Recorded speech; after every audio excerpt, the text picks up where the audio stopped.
Selamat pagi, perkenalkan nama saya Yunita Veronica BR Silaban, NIM 2004110841, jurusan Sosial Ekonomi Perikanan.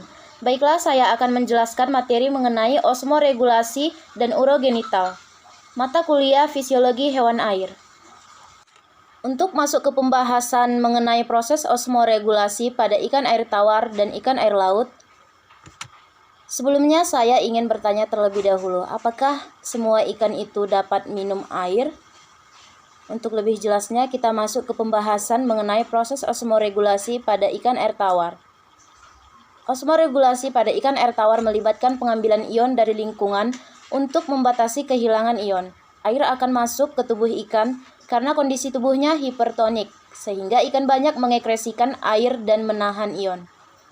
Di dalam proses osmoregulasi ikan air tawar, konsentrasi air di luar tubuh lebih kecil daripada air di dalam tubuh, sehingga dapat dikatakan ikan dalam kondisi hipertonik. Terjadi proses difusi, air dengan konsentrasi kecil masuk ke dalam tubuh, terutama melalui insang. Ikan air tawar tidak minum air lagi, dikarenakan air sudah banyak masuk melalui insangnya. Ikan air tawar harus mengeluarkan kelebihan cairan dalam bentuk urin yang encer atau cair dan banyak dengan cara osmoregulasi. Air masuk melalui insang dan air keluar melalui ekskresi urin. Bila proses osmoregulasinya terganggu, air tertimbun dan proses metabolisme tidak dapat berjalan lagi. Kemudian, selanjutnya proses osmoregulasi ikan air laut. Osmoregulasi ikan air laut berbeda dengan air tawar, karena tubuh ikan air laut memiliki konsentrasi kadar garam yang lebih rendah dibandingkan dengan lingkungannya. Ikan air laut cenderung kehilangan cairan tubuhnya dan mendapat tambahan garam dari lingkungannya. Konsentrasi air di luar tubuh lebih besar daripada air di dalam tubuhnya, sehingga dapat dikatakan ikan dalam kondisi hipotonik. Terjadi proses osmosis, air dengan konsentrasi kecil keluar dari dalam tubuh, terutama melalui insang. Apabila ikan air laut kekurangan air, diatasi dengan cara minum air dalam jumlah yang banyak, sehingga urinnya sedikit dan pekat.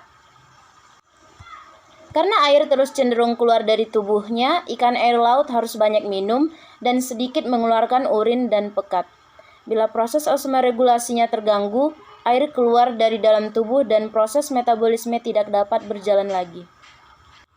Nah, dari penjelasan saya mengenai proses osmoregulasi ikan air tawar dan ikan air laut, saya dapat menyimpulkan bahwasanya ikan air tawar itu tidak minum air lagi karena air sudah banyak masuk melalui insangnya. Dan untuk ikan air laut, karena air terus cenderung keluar dari tubuhnya, ikan air laut harus banyak minum sehingga sedikit mengeluarkan urin dan pekat. Selanjutnya, proses osmoregulasi pada ikan hiu. Pada ikan hiu, konsentrasi cairan di dalam dan di luar tubuh hampir sama. Dalam darah ikan hiu terdapat darah, urea, serta senyawa nitrogen yang lain di dalam darah. Senyawa ini hanya sedikit yang dikeluarkan lewat urin. TMAO atau trimethylamine oxide adalah salah satu bentuk sampah yang mengandung nitrogen, dapat diserap kembali dalam ginjal. Insang ikan hiu impermeabel terhadap TMAO dan urea. Selanjutnya proses osmoregulasi pada ikan-ikan diadromus dan euryhalin. Ikan diadromus yaitu dapat hidup di air tawar dan air laut. Proses osmoregulasi ikan anadromus yaitu menetas di air tawar dan kemudian pindah ke laut untuk mencari makan dan tumbuh.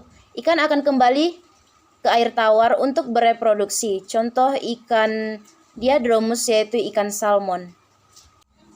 Untuk proses osmoregulasi pada ikan catadromus, yaitu menetas di air laut dan pindah ke air tawar untuk makan dan tumbuh. Pada waktu bereproduksi kembali lagi ke laut. Contoh ikan dari catadromus yaitu ikan sidat.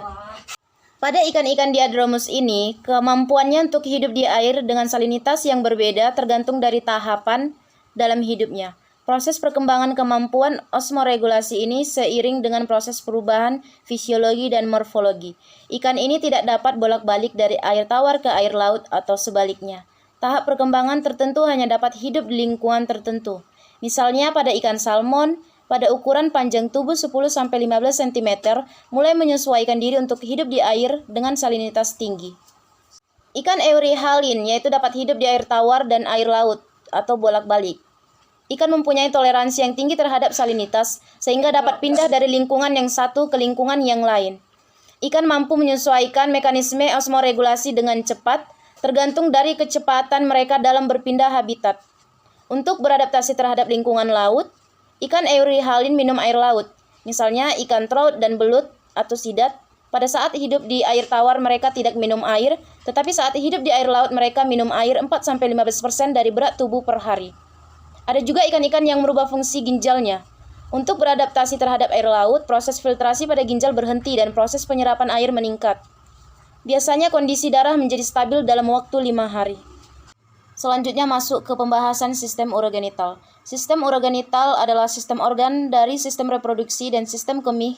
Keduanya dikelompokkan bersama karena kedekatannya satu sama lain. Pembagian dari sistem urogenital yang pertama yaitu ginjal. Struktur dan cara kerja ginjal pada ikan bervariasi tergantung dari habitat di mana ikan tersebut hidup. Biasanya ginjal berkaitan dengan sistem reproduksi dan sistem pembentukan darah atau hemobiotik pada ikan. Bentuk ginjal lunak memanjang di bagian dorsal dari rongga tubuh di sebelah ventral dari vertebrae, berwarna merah tua dan berpasangan. Bagian depan biasanya berfungsi untuk reproduksi, pembentukan darah atau jaringan limfoid dan hemobiotik. Bagian belakang untuk sistem ekskresi. Fungsi dari ginjal yaitu untuk menyaring. Selanjutnya struktur ginjal. Ginjal terdiri dari nefron atau tubula ginjal. Jenis ginjal yang pertama pronefros, kedua opistonefros. Pronefros yaitu bentuk ginjal primitif terdapat pada larva ikan. Terdapat saluran neprostom yang menghubungkan ginjal dengan rongga badan. Opistonefros terdapat pada kebanyakan ikan. Saluran yang ada tidak beruas dan terkonsentrasi di bagian posterior. Tidak ada neprostom. Ginjal yang terdiri dari pronefros dan opistonefros disebut dengan holonefros. Selanjutnya cara kerja ginjal. Darah dari aorta dorsal dibawa ke ginjal lewat arteri ginjal.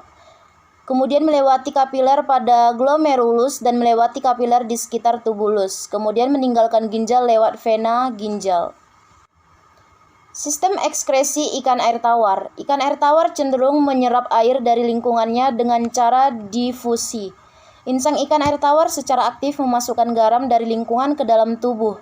Kemudian ginjal memompa kelebihan air keluar dalam bentuk air seni. Kemudian ginjal mempunyai glomerulus dalam jumlah banyak dengan diameter besar. Hal ini dimaksudkan untuk lebih dapat menahan garam-garam dalam tubuh agar tidak keluar dan sekaligus memompa air seni sebanyak-banyaknya. Memasuki tubulus ginjal, glukosa akan diserap kembali oleh tubulus proximalis dan garam-garam. Selanjutnya dinding tubulus ginjal bersifat impermeabel atau tidak dapat ditembus oleh air. Selanjutnya, air seni yang dihasilkan mengandung konsentrasi air yang tinggi. Selanjutnya, sistem ekskresi ikan air laut. Air garam pada air laut cenderung menyebabkan tubuh ikan air laut terdehidrasi menyebabkan naiknya konsentrasi dalam tubuh. Kemudian beberapa ikan laut memiliki kelenjar ekskresi garam pada bagian insang yang berperan dalam mengurangi kelebihan garam. Ginjal berfungsi untuk menyaring sesuatu yang terlarut dalam air dan darah yang hasilnya akan dikeluarkan melalui corpus renalis. Kemudian tubulus yang bergulung berperan penting dalam menjaga keseimbangan air.